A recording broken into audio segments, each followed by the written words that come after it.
also from First Comic News. He runs the European division. Hello. If Rob Ridley or John Goog's are in here, could you just make yourself known to the panel? Thank you. And we've got JC Vaughn from the Scoop. And Kyle will be joining us from Comic Book Resources shortly. He's actually covering another panel and will join us halfway. But basically, we're here because we'd like to give you more coverage. If you've got a small press project, we're here because we wanted to cover your project. And a lot of times we get some funky stuff sent to us. And stuff that's not really ready for us to use. But we wouldn't be doing what we're doing if we didn't enjoy comics. Most websites are hosted by volunteers. I worked at Newsarama for free. I worked at Comic Book Resources for free. And when I worked for Comic Buyer's Guide, my last assignment paid me $11. So you do it for love, you don't do it for pay.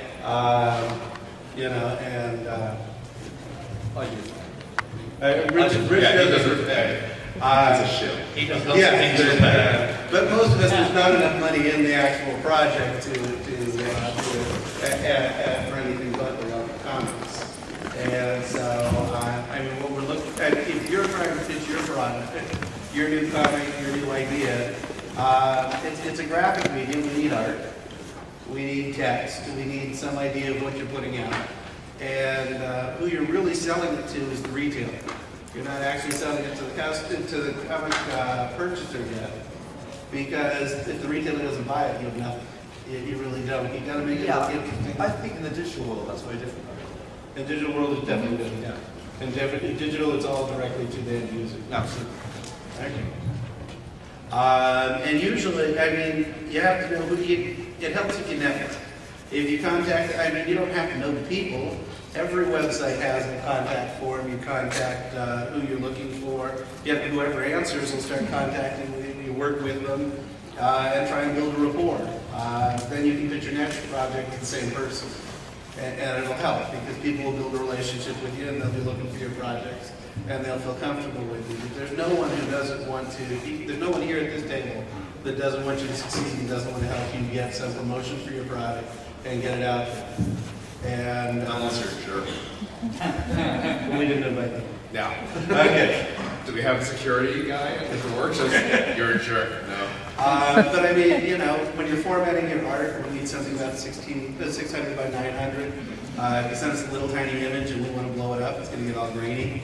If you send us something monstrous, people won't really shrink it down. What you have to understand is if you're sending something to Newsarama or Comic Resources where they actually have some paid staff, not all the staff is paid, but if you're presenting it to paid staff, they have to spend money to decide which projects they're going to work on and which they aren't. If you send in something like Comic Continuum, and Rob isn't here with us, but he's a one-man show and he produces a TV show.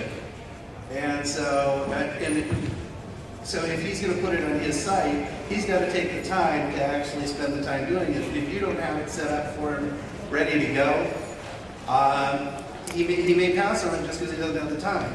And he prides himself on running every solicitation that anyone has ever made. He does. And so if you want to send him a solicitation, he wants to run it. But it's got to be in the format that he can use. It's got, you got to send it. Don't send it in an email. Send it in a Word document, because if you send it in an email, it breaks up in funny places. And you may not realize it, but we all do. And we don't really want to retype your entire press release just because it doesn't fit. What do you look for in the movie? Something that will intrigue me, really. I mean, the other thing is, we look at press releases. People send me a press release, I'm be less interested. They're sending something that's been sent out to 100 people and not specifically to really cool. So I'm not really interested in stuff that could be for anyone. Stuff that will fit with really cool, I guess. So talk to me specifically, calling me up, phoning me, emailing me directly, having a conversation is always been a lot more powerful than any kind of press release. And Rich is everywhere. I've known Rich since '98. And it's not hard to find his phone number, his email address, his, find him on Facebook, find him anywhere. Yes. He's looking for stalkers. Yeah, I'm looking for something to be a really cool article farmers that they could go in. They could go in anything that it would be really cool. Yes. I'm completely with you on the personalizing thing. I mean, I get sent DVDs a lot of times to do reviews. Just someone made a personal movie, or it's a very, very low budget thing, or a production company that just formed with 5 people in Brooklyn will send me something. And the guys who just send the press release are like, "This is the best movie. It's like Collateral meets Taxi Driver." Blah, blah, blah. I kind of just gloss over, like, okay, maybe I'll get to it. I don't know. Game of Thrones is on. We'll see what happens. But I've had people who write to me specifically, like, "Hey, Alan, I've seen your reviews. I've seen the kind of stuff you like. I think you would find this interesting. It's got the kind of story that you talked about in this, or even if it's just based on your humor and such, I think you would find this cool." Yeah, okay, I'll pop in a DVD. It's 2 hours of my life. I'll take a look at it, and I'll give them the attention, because they took time to not treat me like one of a mass email list. I mean, what do you guys think? Yeah, I have to agree. Like, part of it is just people approaching you and actually making a personalised effort or being nice about it. Like, it's really difficult when you're sending emails because you can't convey tone. Yeah, I saw that before and I was like, oh, I got to point that out. Yeah. It's true, work hard and be kind, but when you send an email out, it's really hard to convey tone. If you meet someone in person, you can do that. But in an email, you have to be really careful because it's easy to come off as kind of cocky or arrogant or just sort of boring, actually.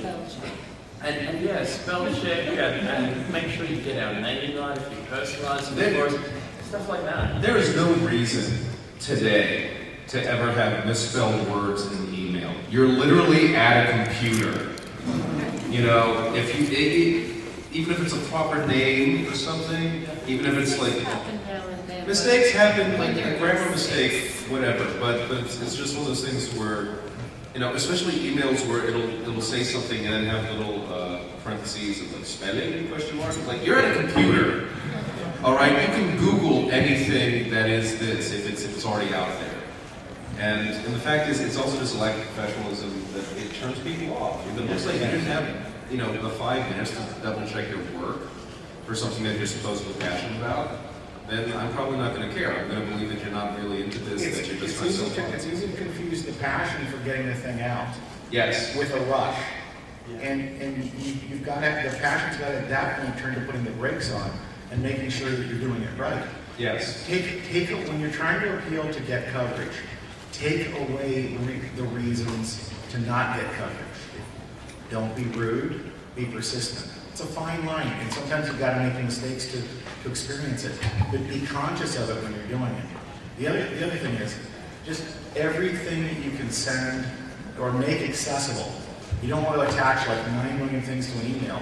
But if you have resources on your website or your FTP or whatever you're going to do, or maybe you're still sending a CD, however you're doing it, just make it easy. And what you're doing is stripping out the excuses to not do the coverage. And then, although these guys have pointed out, build the personal relationships. It's real, seriously, it's hard to say no to somebody you like. Even if you're already tired, even if you've written 27 articles that day, oh yeah, this guy's a good guy, I really want to get something in there, his comics neat. And maybe it's not the greatest. One thing I would say is also, please don't think your thing is the bestest ever. If it's great, that's good. Everybody will glom onto it. But the reason we should cover it isn't that it's going to be the best thing ever. It should be because it's a great story, it's innovative in its approach, or some other component.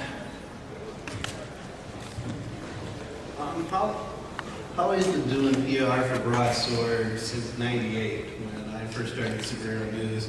She was one of the first people to contact me to start promoting BroadSword, and they produce a bi-monthly comic on time every month, which is a plus for people. And she's been able to grow the readership year after year, where everyone else is reducing readership, and where you got recession, and you got people losing their collections in their homes and things like that. Why don't you tell people what you do? Yeah, I was kind of surprised being invited. I felt like I was possibly a specimen of what to do, and I was kind of shocked that I was doing it right. I guess I do feel very passionate about our company. It's my husband and my company. Jim Vaughn was at DC Comics. He did Catwoman for 7 years and Batman, and I worked for Archie Comics for 5 years. I did Sabrina and Josie. And then 11 years ago, we started BroadSword Comics, and I was in theater, and I was in fashion, and I was always entrepreneurial, and so I would know, and I was also an actor, you have to promote yourself. No one else is going to do it. And you have to be friendly, and you have to have an easy description of what you're doing. So, and I'm kind of brave. I might, make mistakes, but, I try to be apologetic about my ignorance, or you just have to take that step of faith and contact people with a clear, concise idea of what your project is. And like they all said, have images and try to describe it in terms of, like I have a project called School Bites. I say it's Harry Potter meets Anne Rice. Nice. A school where you learn to drink responsibly as a vampire. And then, and it's fun. And I'm having fun. And when I hear someone giggle, it makes me so happy. And I think, what Rick said. And also, Rick, you are a friendly person. And I'm so grateful, and I hope you know. I think you know that you. Just like I know. Yeah, and I think you. I picked it from the granted. group. I didn't think you don't like me. Glad to meet y'all. It's nice. Yeah. I feel like I'm also part of the audience because I'm listening and I'm trying to learn even more. And that's another thing is I never feel like I know everything, and I want to know more. Do you see what Holly's done? You all want to buy School Bites now because you like them. Yeah. I've seen some nodding in the audience. Yeah. But no, it's very exciting, to have a connection with someone who's going to connect you to your audience, and it should be a friendly, happy experience, and I am appreciative, and I think you know that. I never take it for granted. And I never think that, you're always going to be there. I'm always like, okay, here's an idea. Is this good?